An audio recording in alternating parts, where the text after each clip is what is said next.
Дорогие жители Чувашской Республики, искренне поздравляю вас с Российским днем семьи, любви и верности.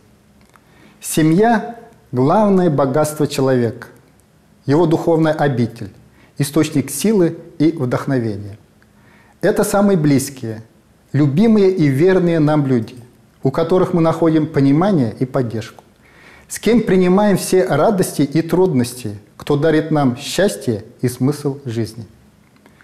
Укрепление семейных ценностей, поддержка родителей, создание условий для воспитания детей всегда будут важнейшими государственными приоритетами. От всей души хочу пожелать вам большого семейного счастья, гармонии, добра, любви и согласия.